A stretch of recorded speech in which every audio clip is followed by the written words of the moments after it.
வணக்கம். பரபரப்பு மீடியா செய்திகளுக்காக நான் நிரோஷன்.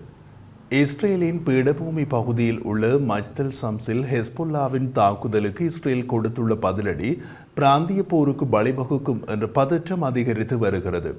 அப்படியான நிலையில் ஒரு மூத்த ஹெஸ்புல்லா அதிகாரி அரபு ஊடகத்திற்கு அளித்த பேட்டியில் இஸ்ரேலிய தாக்குதலின் தீவிரம் எதுவாக இருந்தாலும் அதற்கு பதிலடி கொடுப்பதில் ஹெஸ்புல்லா உறுதியாக உள்ளது என்று தெரிவித்தார்.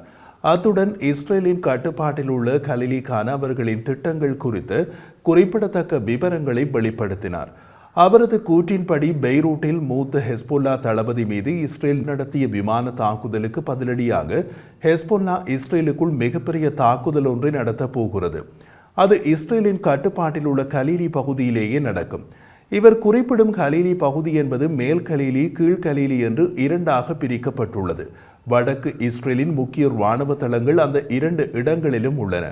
மூத்த ஹெஸ்புல்லா அதிகாரி அரபு ஊடகத்திற்கு மேலும் தெரிவித்த போது, தீவிரமான போரை நோக்கி நகர்வதை தவிர்க்க வேண்டும் என்ற சாக்கு போக்கின் கீழ் இஸ்ரேலுக்கு கடுமையான பதிலடி கொடுக்கக்கூடாது என்ற கருத்தை சர்வதேச நாடுகளின் தூதர்கள் மறைமுகமாக எங்களுக்குள் திணித்து அழுத்தம் கொடுக்கிறார்கள். அந்த அழுத்தம் எமது திட்டங்களை மாற்றப் போவதில்லை.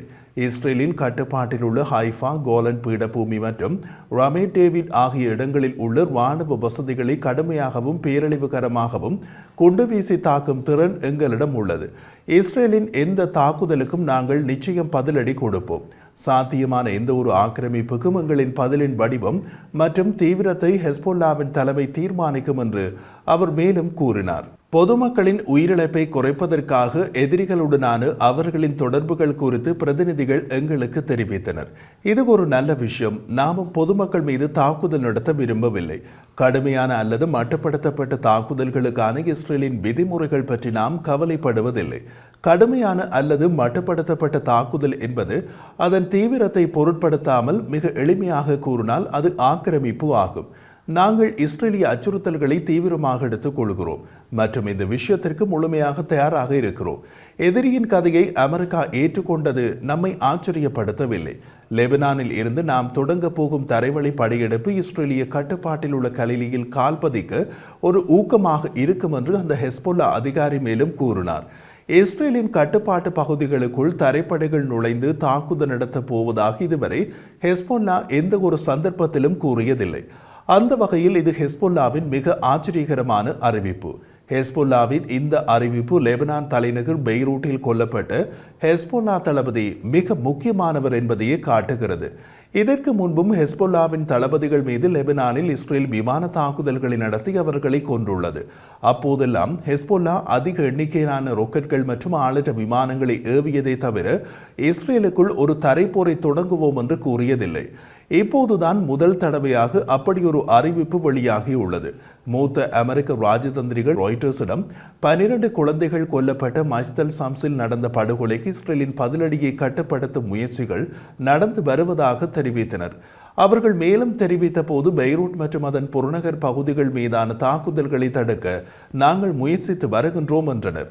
ஆனால் அந்த கருத்துக்கள் வெளியாகி ஓரிரு மணி நேரத்தில் பெய்ரூட்டில் ஹெஸ்புல்லா தளபதி இஸ்ரேலிய விமான தாக்குதலில் கொல்லப்பட்டார்.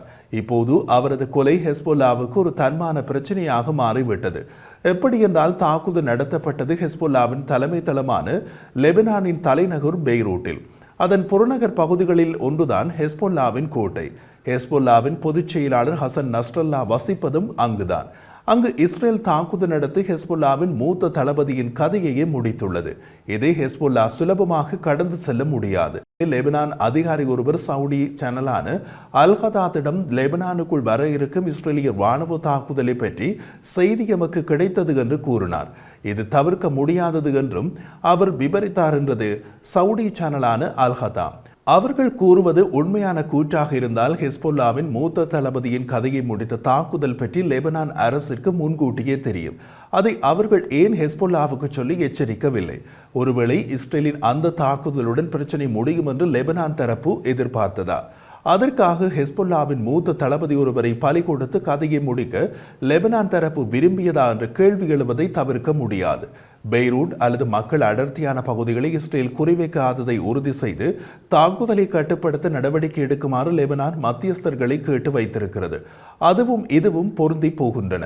அதனால்தான் அவை எல்லாவற்றையும் மீறி இஸ்ரேலிய கட்டுப்பாட்டு பகுதிக்குள் தாக்குதல் நடத்த முடிவெடுத்திருக்கலாம் ஹெஸ்புல்லா.